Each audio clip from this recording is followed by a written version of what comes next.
right. Let me see here.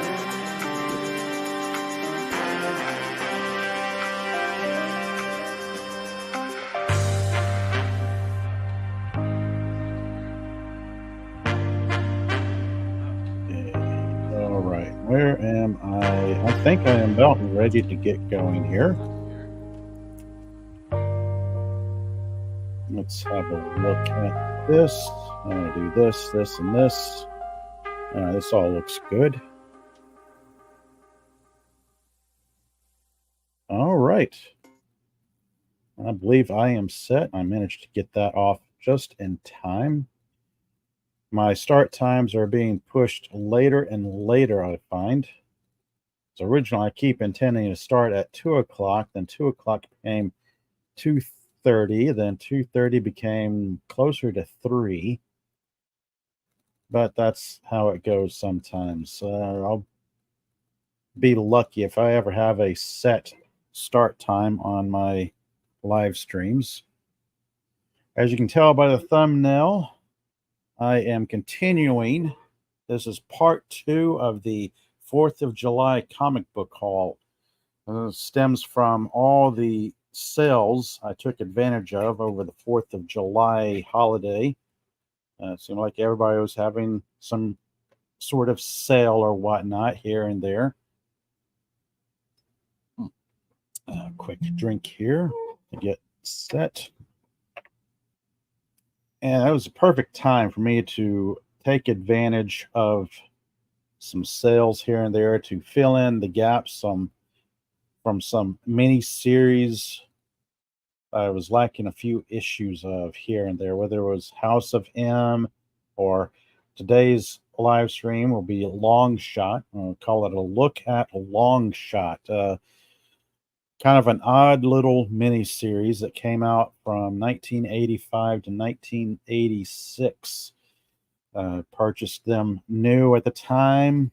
I thought I had all 6 issues of this 6-issue mini series, but of course, when you end up moving quite a bit, either for school or college, and then for work, or even for work and college, or depending on if you work from one part of the town to next and you have to move around, you lose stuff. You always lose stuff when you move. That's just how it goes.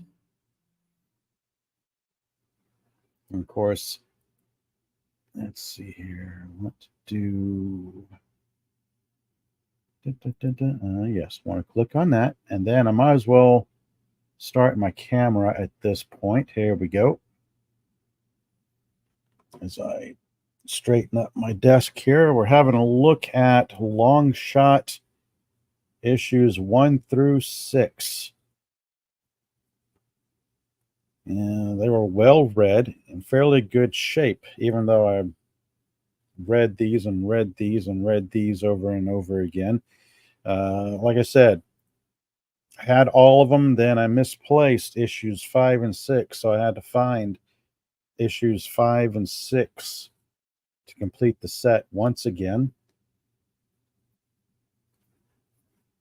This is a pretty interesting mini series because at the time when I bought these and read them in the late 80s, didn't really get into them that much. I mean, it does cross over with the rest of the Marvel universe. We do have appearances by Spider-Man and She-Hulk. Doctor Strange shows up at one point. I never really had much of an idea of how interconnected Longshot was with the rest of the Marvel universe until I started reading up about the character. Just kind of interesting.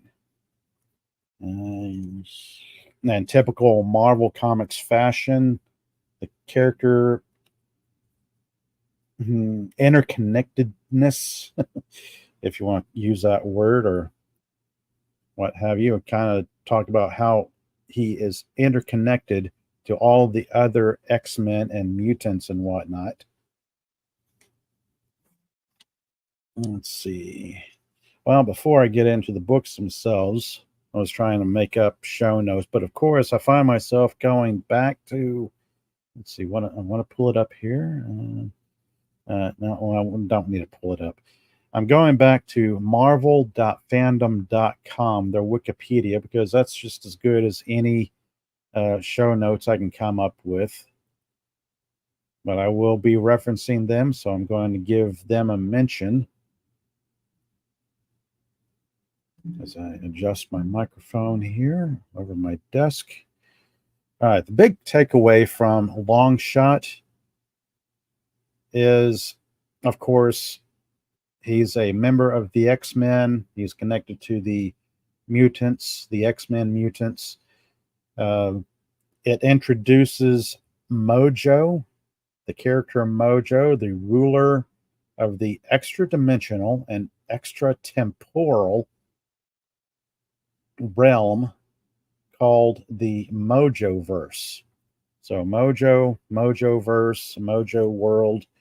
You get the gist right there. He's pretty well self absorbed to call an entire interdimensional realm after him. So let me scroll down the page here that I am referencing. The Mojo Verse is ruled by a race of spineless beings. Let's see, what are they called? Spineless ones.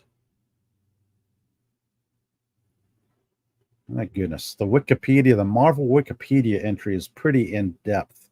I actually had no idea how deep Longshot, how deeply Longshot was connected to the rest of the Marvel Comics universe. It's pretty interesting, really. I mean, I was reading up on all this before I started the live stream.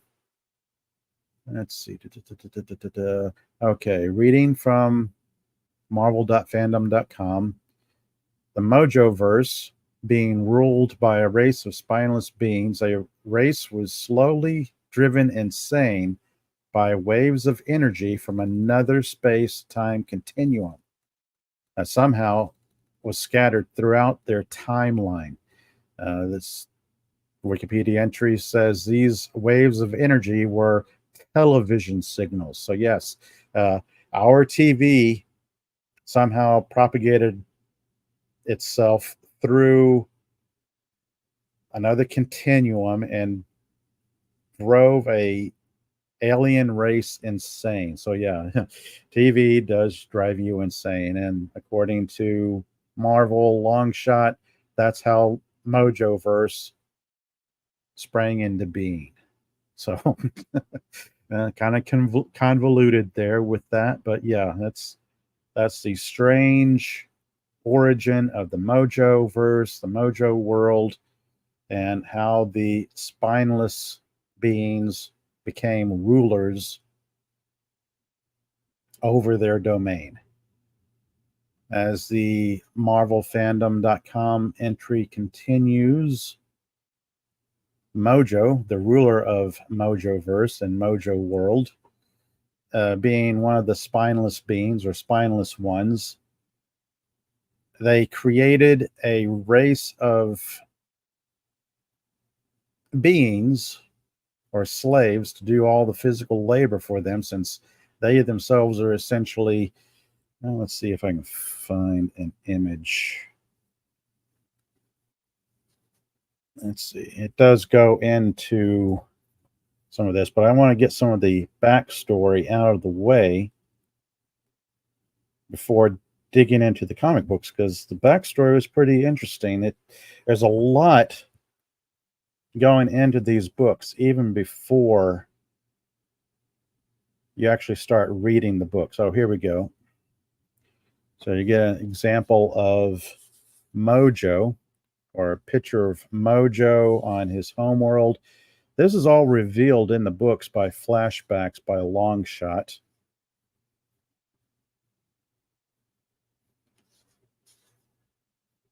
It's revealed through flashbacks that he was a slave on Mojo World who rebelled against Mojo, and Mojo wouldn't have any of it, had his memory wiped, and essentially tried to mind wipe him, to reformat him, to, so to speak, to make him more obedient. But he regained consciousness, and escaped through a extra dimensional portal.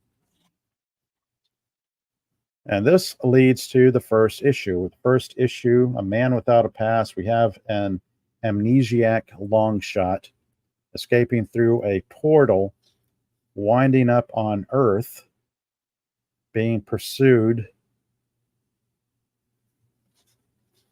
and through a convoluted series of events that are somehow tied to his, shall we say, like a mutant ability of luck. Like he can turn any unfortunate situation around just through sheer luck and make things work out. He gets he's alone on Earth. He gets befriended by a survivalist type who kind of shows him the ropes, teaches him how to survive and stuff. And along the way, he meets up with, I guess, a companion or a friend that followed him through the portal from Mojo World to Earth. He gets caught up with the survivalists, and they go on a interesting little side quest to essentially rescue an abducted child from some cultists. Then he takes off on his own.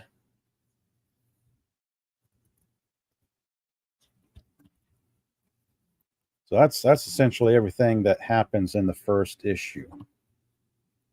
And to get all the particulars out of the way, as you can tell, this issue has shown some wear and tear over the years. Got a couple of creases in the spine, some well-worn edges. Yeah, not the best looking books, but all right. The particulars behind the book. Handling the writing chores is Anne Nocenti. Doing the penciling is Arthur Adams. Inking is done by Anderson and Protaccio. Lettering by Joe Rosen. Colors by Christy Scheel. Louise Jones, editor, and Jim Shooter, editor-in-chief. You get some examples of the old artwork from way back when.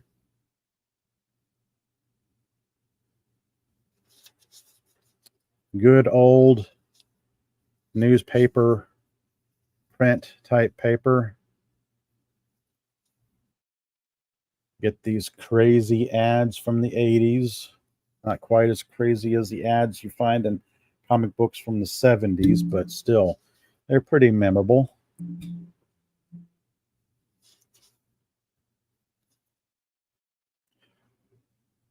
Another interesting aspect to his, I guess you could call it mutant abilities, because when he was created, the spineless ones, the spineless beings, used a humanoid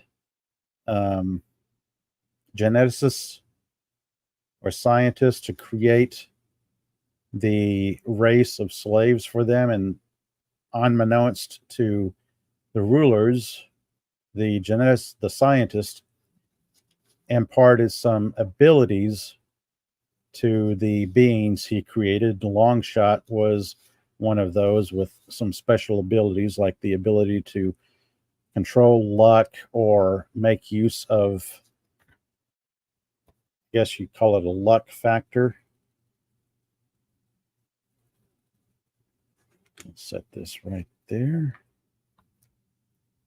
Another one of his abilities was the ability to pick up an object and kind of read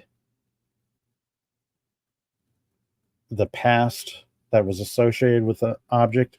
There was a scene where he was picking up a toy and he was reading it, and it led to a woman whose child was abducted by the cult.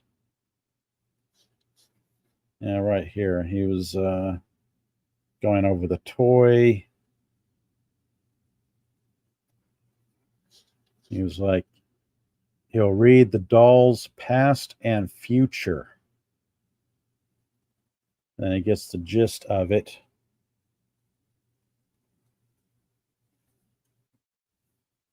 And the woman asks him for help to rescue her child, and he, of course, agrees.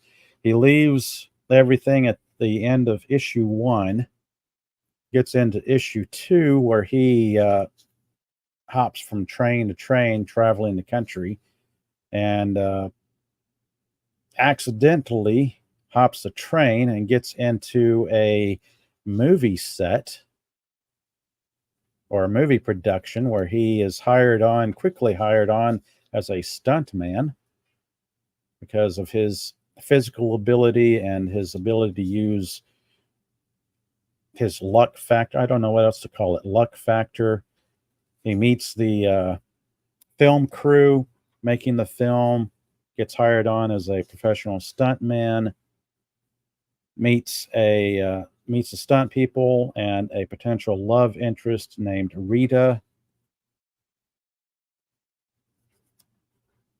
Oh, in the chat, I see Tina, the Naughty Dragon. Hello there. Welcome to another live stream on Comic Book Saturdays.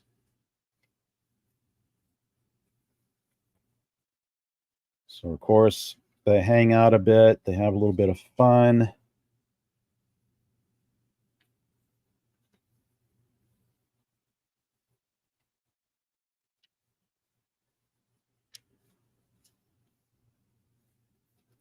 Let's see. What are the gists behind this particular issue?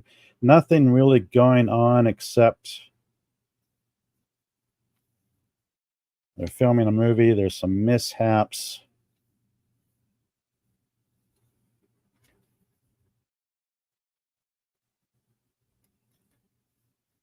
Something happens. I believe he has to leave. So that's 2 and 3. I know. I was trying to make show notes, but then I thought, well, marvel.fandom.com has essentially the same thing as any show notes I could come up with trying to summarize these books. Yes, Tina saying, cool, something new to me. Never heard of Longshot. Yeah, Longshot was a interesting little miniseries, 6-issue miniseries from 85 to 86. He's loosely connected to the X-Men, part of the Marvel Universe. Let's see. Oh, issue 4 is where he runs into She-Hulk and Spider-Man. 5 and 6, he meets up with Doctor Strange. So I try to get all these situated here. Let's see. All right. Reading from the website, because it would be essentially the same as any notes I would take down. Plus they do a pretty good job of summarizing each issue into a quick reading paragraph. Issue 2, Longshot and Pup, I guess the companion animal that traveled with him through the portal from Mojo World to Earth, jump onto a running train unaware that they are destroying a film scene. Longshot notices that Pup has changed physically from issue 1 to issue 2. His little companion critter has kind of grown. Let's see. He's distracted by the stunt woman, Ricochet Rita, who is to bring Longshot to the director. The director, of course, is impressed by Longshot's physical abilities, hopping around on the train, quickly gets hired on as a stuntman during the filming. Let's see. They get into the start of a relationship as Rita kisses him, but runs away when she realizes that he probably isn't human.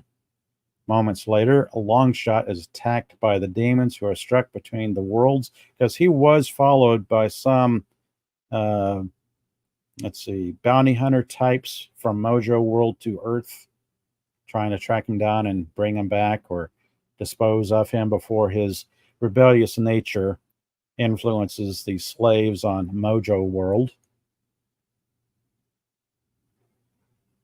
Let's see, as the synopsis goes along, things happen after the attack. The next day during the stunt, Longshot realizes something is off when his luck ability is not working. As he is hit by some lasers, he recalls a strange ceremony that was responsible for his incredible luck, which only works when his motives are pure. So he has to be in the right mindset for his luck ability to work. He falls down, horribly injured and seemingly dead. Fearing charges of manslaughter, the director dumps Longshot's body into the river. That goes from issue 2 to issue 3. It starts off with a kind of a middle-aged guy and a family getting kind of tired of his humdrum life, so he decides to go to the river to off himself, so to speak. And he discovers Longshot floating along, and he decides, well, just might as well pull him out. He pulls out Longshot, saying that Longshot is still alive. Longshot gets a read off of him and essentially says, oh, you were planning to do something and you shouldn't really do it because life is pretty cool. And the fella keeps continuing, and Longshot again saves him.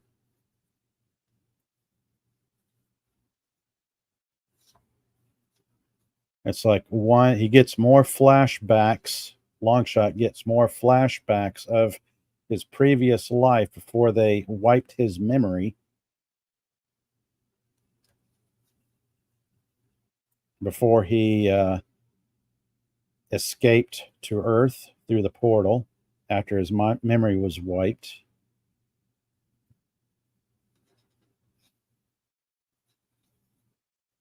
Encounters more of these demons that are tracking him.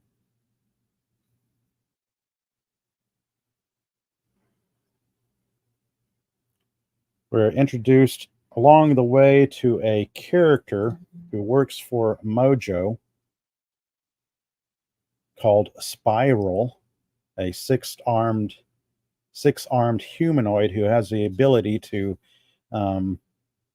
transport herself and others through a interdimensional temporal portal, a way of traveling between dimensions and worlds.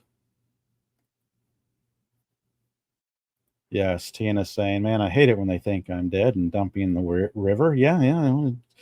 Depends on if you ever work for an unscrupulous film director and get involved in a bad stunt that goes wrong. But yeah, I guess things like that only happen in comic books, right? Let's see. The Marvel database synopsis for issue 3 is pretty quick. Frustrated with his drab life, Theo decides to self-delete himself. However, he lands on the unconscious Longshot, who reanimates and heals rather quickly. Sensing Theo's desire to depart, Longshot tries to convince him that life is worth living. Finds out that Theo was ripped off by some company, and they decide to make things right. So they sneak onto the grounds of the company, try to get some artificially created gemstones or whatnot. That's where they are confronted, or Longshot's confronted by these demons. He fights them, and it causes a blackout throughout Manhattan, where they are currently situated. And that is essentially where this issue ends, going into issue 4. It actually moves pretty quick. It reads pretty well. The artwork is not bad for the time. It's very much of the time period, because I look at this and I'm reminded of the art and layout of other books from the mid 80s. Goes into issue 4, where Longshot has the gemstones that he stole from the company. He makes the evening news. He's walking along, essentially trying to get rid of the gemstones, because it's like he doesn't realize the worth of them, doesn't want them. Of course, She-Hulk is walking along, just happens to see him. They get into a fight. He ends up running away, evading and escaping She-Hulk. And we go back to Mojo World, where Mojo quickly realizes that Longshot is on another world full of humans that look like Longshot. And it's like, well, we can't have that. We have to either destroy the world or go and take it over. So we get another page of Spiral, opening a portal so they can travel between worlds.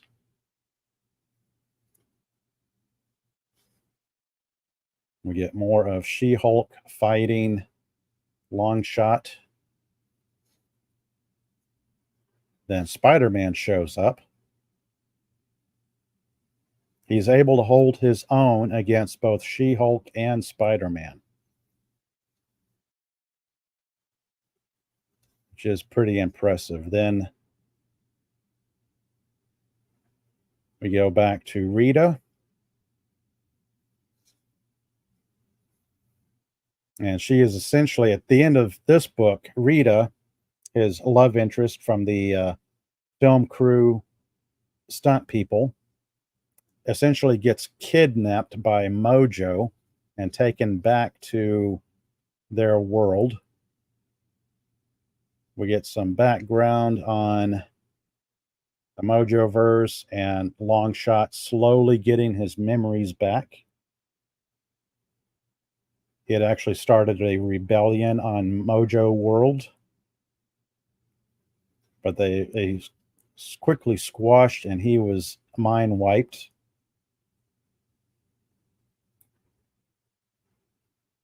And they come to see that goes back to Rita's apartment, or finds out that she had been kidnapped. And that is leading into issue 5. So I'm going to cover real quick. Going back to marvel.fandom.com for the quick synopsis. The news shows Longshot as a man who caused a blackout and stole diamonds from that company. Longshot is trying to give away the diamonds to make amends, but apart from a group of kids, nobody wants them. He runs into 2 heroes, She-Hulk and Spider-Man, who try to capture him. Both fail.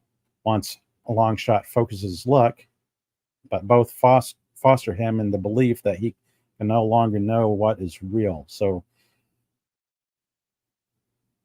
along the line, he starts questioning what is real or not, because he has these memories flooding back, and he starts questioning if he's in his right state of mind.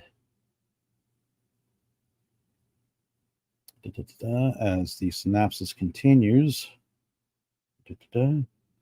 Mojo is informed about Longshot and the world of real men, basically Earth. He's told about Earth. He has Spiral teleport them to Earth. They reach the home of Longshot's friend, Rita, threaten her, and announce that she will lead them to Longshot. That's leading into issue 5. And the synopsis for issue 5 reads as Longshot confronts another character named Gog, who blames him for being stuck between there and being stuck, having grown partly into this monstrosity that you see on the cover here. Let's see. They basically start getting into a fight. Unsure about his own role, Longshot's heart isn't in the battle. Longshot leaves them to figure it out. Outside, he unhappily again tries to remember and has a memory flash of meeting his creator, the scientist who created the race of humans on Mojo World, or humanoid creatures, humanoid-like beings. He decides to start looking for his friend Rita.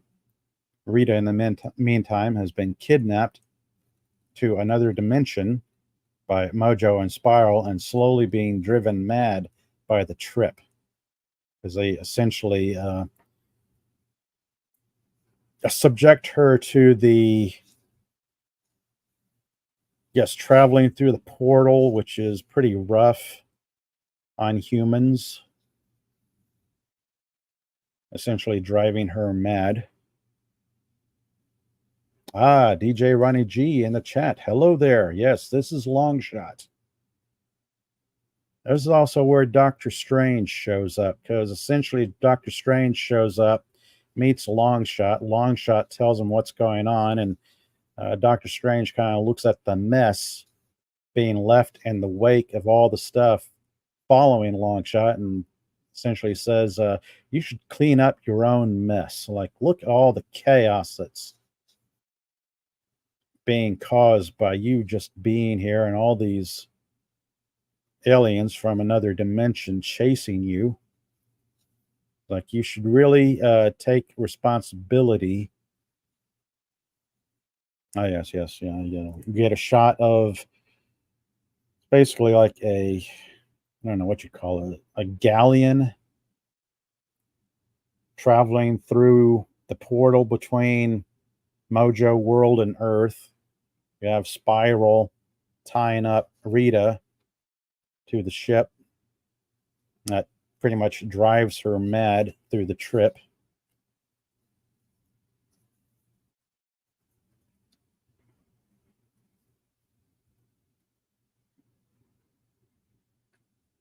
And then at the end of it, yeah, this is where Longshot kind of meets the scientist who created the slave race on Mojo World, or has his flashbacks.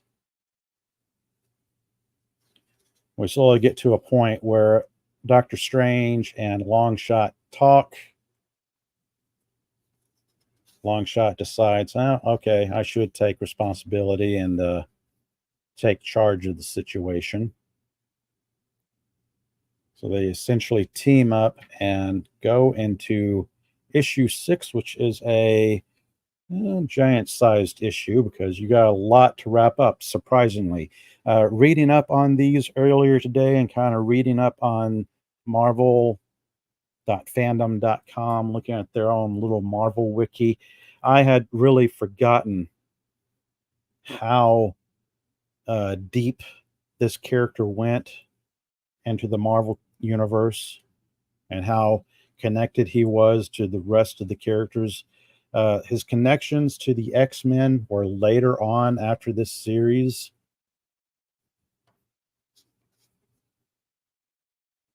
Again, Ann Nocente doing the writing chores, Arthur Adams doing the penciling, Willis Portacio doing the inking, Joe Rosen the lettering, Christy Scheel doing the coloring, Louise Jones, the editor, and Jim Shooter, editor-in-chief.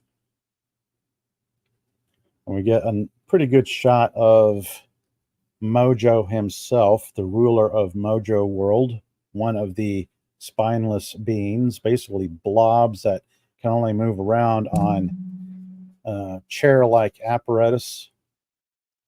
They're physically weak, but mentally very strong. They eschewed physical development in favor of mental development. So we see them coming back to Earth because they have the intention of taking over Earth and conquering it, ruling Earth pretty much like he rules Mojo World.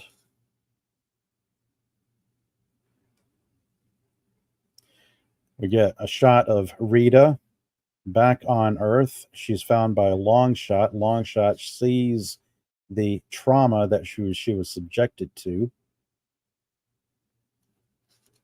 There's nothing he can do about it because she's pretty much gone at this point. He kind of reaches into her mind and sees some of the stuff that Mojo subjected her to. Doctor Strange shows up. He asks if Doctor Strange can help in any way. They leave Doctor Strange behind to see what he can do with Rita. Longshot and his pal go on, confront Mojo and Spiral.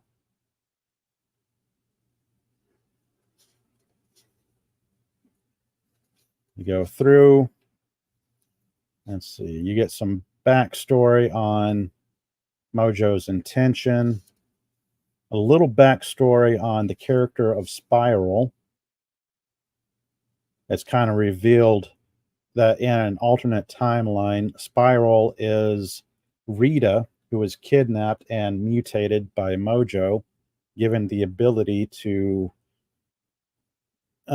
travel from one dimension to the other and one timeline to another. So that's like one character, kind of a time travel paradox, if you will. It's like, yeah, time travel, yay, and time paradoxes.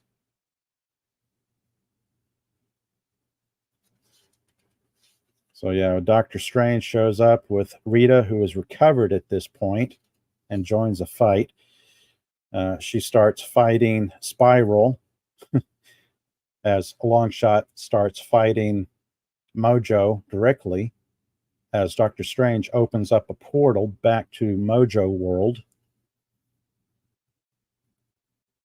They go through the same portal once Mojo and Spiral escape. Longshot and Rita decide to go as well. And it leaves Doctor Strange behind back on Earth going, well, that was something. That was an afternoon. I guess we'll start cleaning up. That was the extent of 6 issues of Longshot. This crazy little mini series. Let's see here. Longshot. I'm having to read up on Longshot because you get into let's see, origin, Longshot's origin, the dimension known as Mojo World. Beings called the Spineless Ones ascend to rule the area. A temporal loop drove them mad when TV signals from Earth went to their world and they couldn't figure out what the signals were. They're just terrorized by humanoids on the TV signals that slowly drove them insane. Let's see, as the synopsis goes along, time loop, it's revealed that Mephisto's manipulation of Shatterstar by sending him back in time to the Mojoverse, it was discovered and experimented on by the scientist who used the DNA to create Longshot. Then this created a paradox when Longshot hooked up with Dazzler, giving birth to Shatterstar. So yeah, it's a really strange, convoluted time traveling paradox that can only happen in movies or comic books. And there's also a connection between Longshot and Dazzler. So if there's ever a Dazzler TV show and or movie created in the MCU, There'll probably be a good way to introduce a Longshot on the big or small screen, because who knows just how convoluted the MCU will get at this point. Going down the here we go. The X-Men. The mutant heroes known as the X-Men found the amnesiac Longshot in their danger room, and following their first adventure against Mojo, after he de-aged them, and Longshot made them his servants, only for them to be saved by the New Mutants. Longshot accompanied them on several adventures while trying to recover his memories. I guess this is after the events that transpired in this little 6-issue miniseries. It's like he goes back to Mojo verse, Mojo World, him and Rita. I guess again they try fighting Mojo and failing, and again gets rescued, or he gets rescued by the X-Men. From there he meets the other mutants, Dazzler, and so on, so on. Now it seems like Longshot is peppered throughout the continuity of Marvel Comics. It's pretty interesting, because I didn't know a lot of this prior to reading up on his character. Reading marvel.fandom.com. There is a book. Let's see here. Where is this other book? Oh, yes, here it is, right here. This is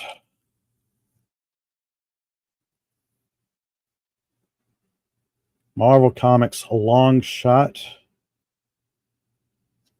When was this? This looks like I picked this up. The very, very fine print that's hard for me to read sometimes. Volume 1, number 1, February, looks like 1998. We are again introduced to Longshot. I have not actually read this. I will have to have to look this up,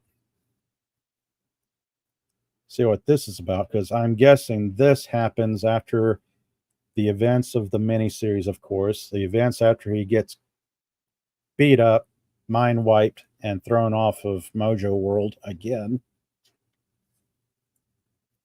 It's funny, they always call these reboots Volume 1, Number 1. Like, here's Volume 1, Number 1 here, 1985, and then here's Volume 1, Number 1, 1998.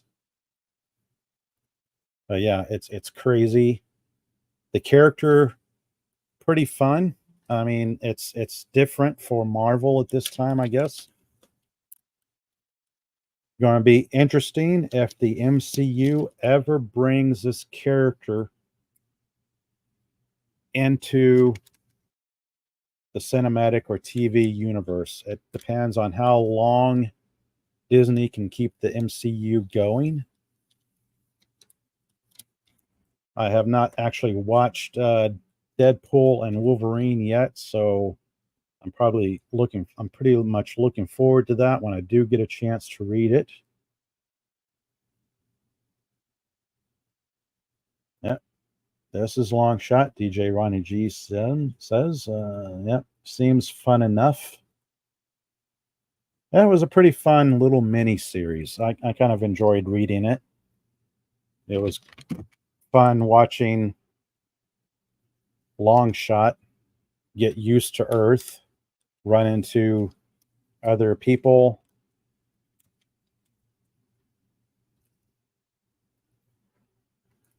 come across She-Hulk and Spider-Man, and then ultimately Doctor Strange, who told him, you need to take responsibility for your actions and take charge of the situation. Don't just run around aimlessly, because that's kind of what Longshot was doing. Of course, you can't really blame the character because he had amnesia, not really knowing who he was, what he was doing there, where he came from, which is a pretty big deal, because it seemed like Mojo continued being a thorn in the MCU characters, a thorn in the side of many X-Men and whatnot.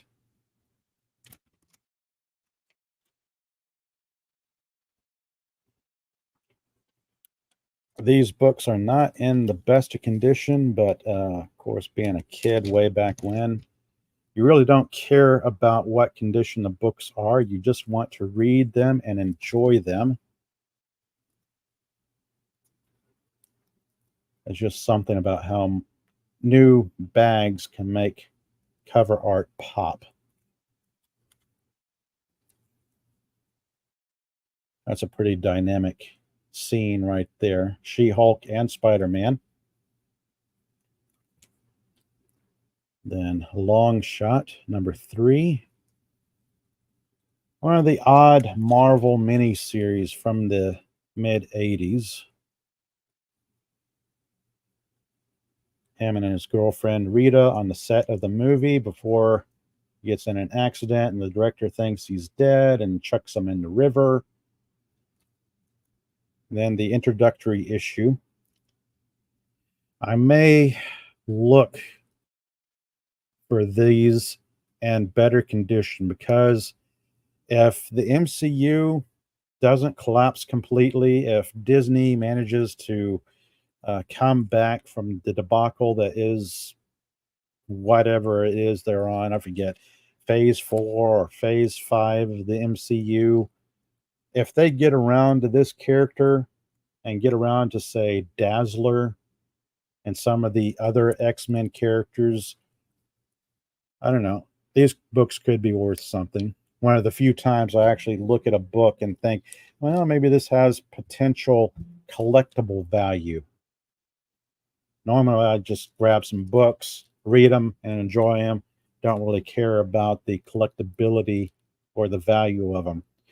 Except for, well, I take that back. There is one book I was looking at in my collection, a issue of Spider-Man, the first appearance of Spider-Man's black costume. Oh, was it Amazing Spider-Man number 252 or 262? It was something like that.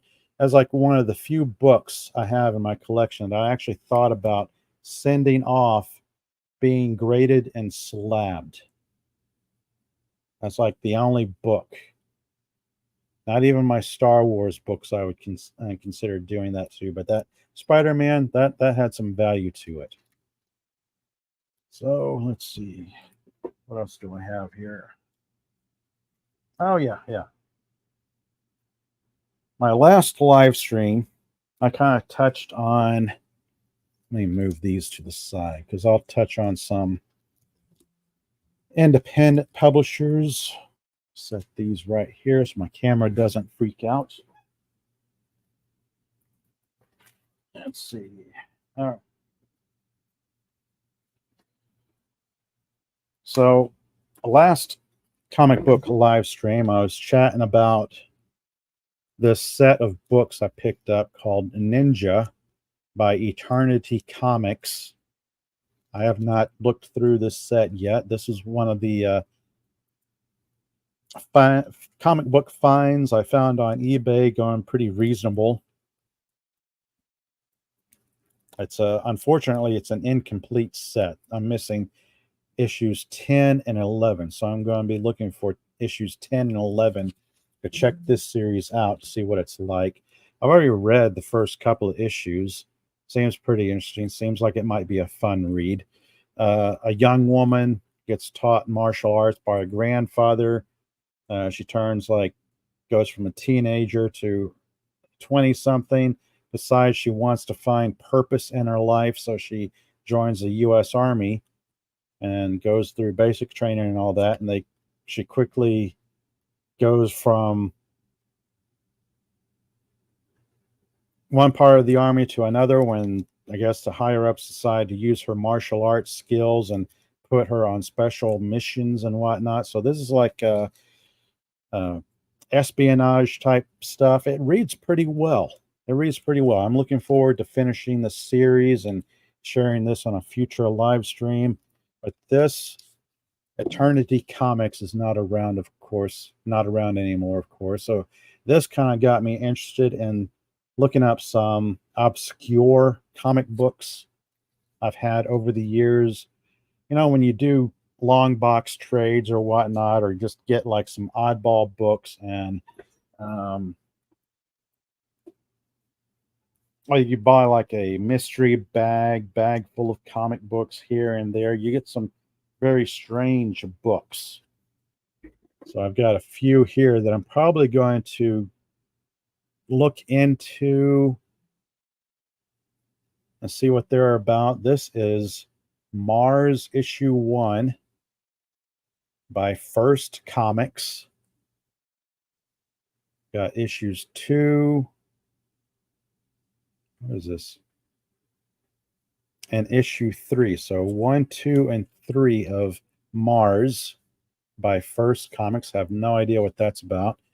This is Blue Comet Comics, Life Brigade issue 2. Don't know if I really dig into this too much. The art looks kind of basic. Everybody at the time in the 80s and even early 90s, there were comic book publishers all over the place. They come, they go. Blue Comet Comics, pretty safe to say they're not around anymore.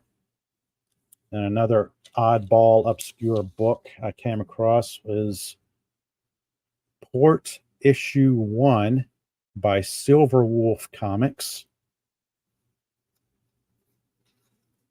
All right, black and white art style is a little bit better. Now, these obscure books were mainly black and white. Basic artwork, not bad. This was, when was this? 1987.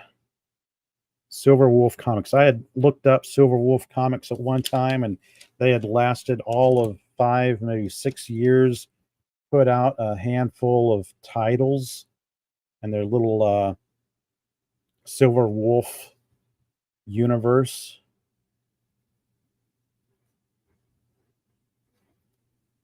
I may look them up to see. Yeah, we got like all these different titles out of Silver Wolf Comics, which is kind of surprising. They had a pretty good series of books, but very few of them went beyond issue 5 before they closed up shop.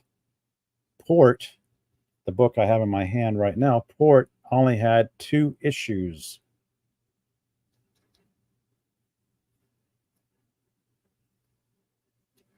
So yeah, interesting. Got to hand it to people trying to create their own comic book universe. None of them, very few of them, stood the test of time, which is kind of, I guess you could say that is a warning to anyone wanting to create a comic book universe today. You're walking down the same path that many others have walked before. This artwork is not very good. Might even say this artwork is the opposite of good. Yeah, I'm going to put that down. That does not look like a good book. This looks kind of interesting. Actually, that will go away. That'll get covered up by Port. Mars. Here it is. First time in probably decades I've actually taken this book out of the cover. Oh, we have color art here. We have color art. This is Mars Volume 1, Number 1, 1984, January. Okay, the artwork is fair. It's actually in color. It's fair. Now, being a non-comic book artist myself, I can say it's fair. Probably a lot better than any scribbling I could manage. So yeah, I'll give people some leeway on their art. All right, First Comics. I have no idea what First Comics was. I remember some of these titles. They have John Sable Freelance. I have a couple issues of John Sable Freelance. American Flag. Star Slayer. I remember that title. So yeah, some of those books I actually remember because I think either those particular titles or First itself was somehow associated with Marvel Comics. I will have to look that up. That is an old bag. I'll have to look this up to see how many issues there were in that, and if the story's any good. If the story's any good and it's a small run of issues, I may just take a gamble and collect them, much like Ninja by Eternity Comics. The storyline so far in the first, I don't know, 2 or 3 issues of this I've read seems pretty good.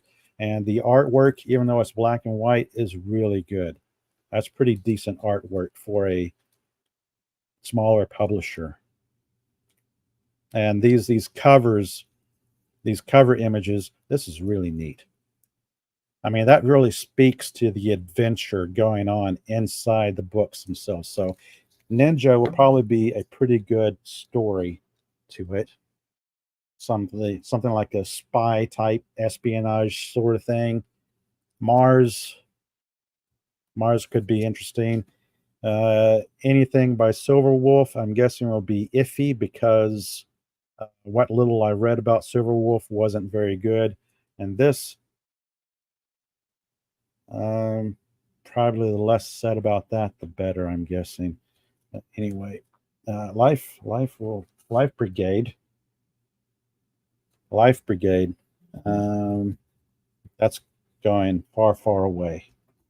That will be on the back burner. Anyway, let's see what time it is. I've been rambling on here for about an hour now. This has been fun. I've touched on Longshot, which is the main topic of discussion for today's Comic Book Saturday. And then I got into a little tangent on independent publishers.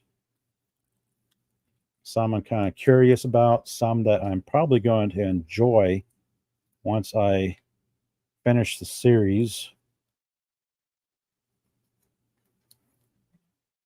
These just look like a fun read. This looks like a fun story, but I'll know once I'm done with it. Once I'm actually done with it, I will save that for another live stream.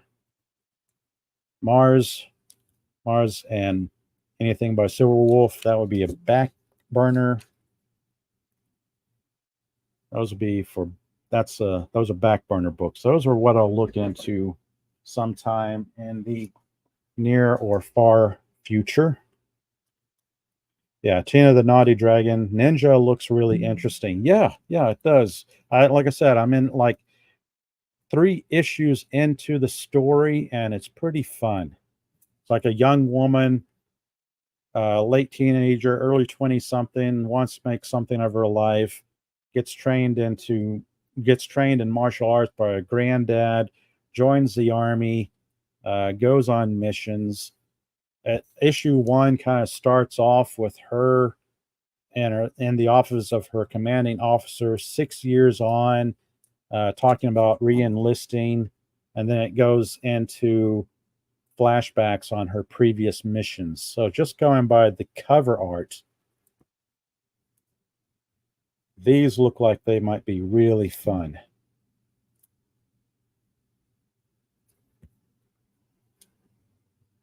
Which is a shame because some of these books, some of these little publishers probably had some really good books. They just couldn't gain traction against Marvel, DC, Dark Horse, whoever.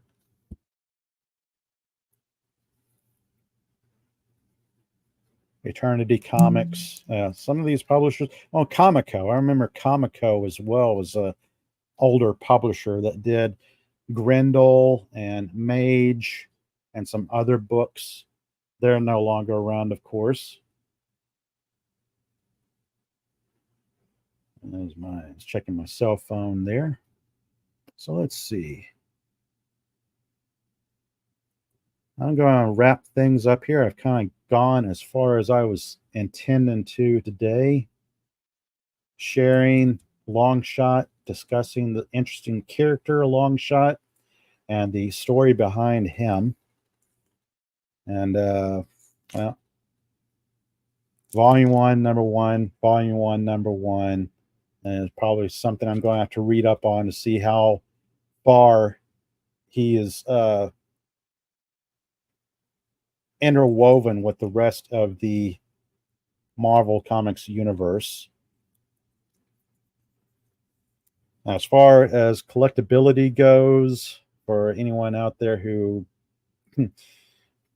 goes through the bother of collecting comic books for investments, I don't know if these are worth anything.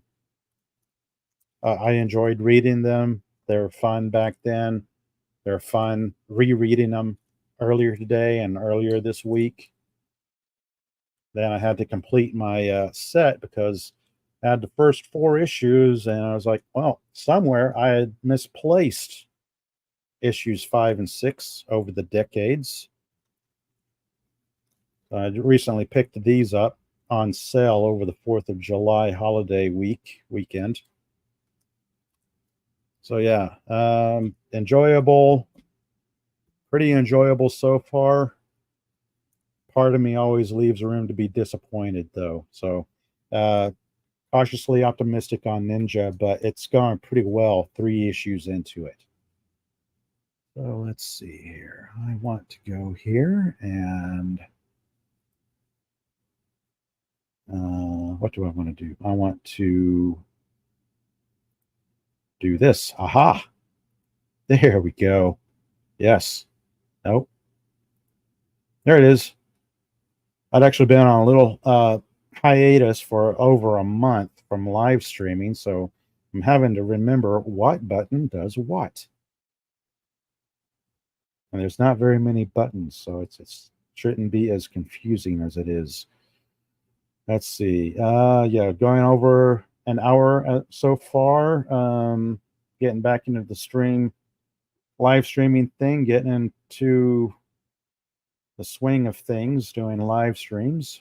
Anyway, I want to thank you all for joining me today, whether you're caught me live, if you're lurking out there, or you catch this on a replay. I want to say hello, Tina the Naughty Dragon, first one out of the gate, join me in the chat. Never heard of Longshot, something new. Well, good. Hope you enjoyed the stream. And then DJ Ronnie G showed up. Very cool to see you here. Let's see. Yes, I'm hoping it ends pretty well. Like I said, once I finish the series, I will probably do a future comic book live stream and discuss it, kind of share it with everyone. Looks like it's going to be a fun read. I'm hopeful. So, thank you. Yeah. Have a good weekend. Welcome back and have a good week. Yes. Yes, no, maybe. Well, thank you guys for hanging out with me today.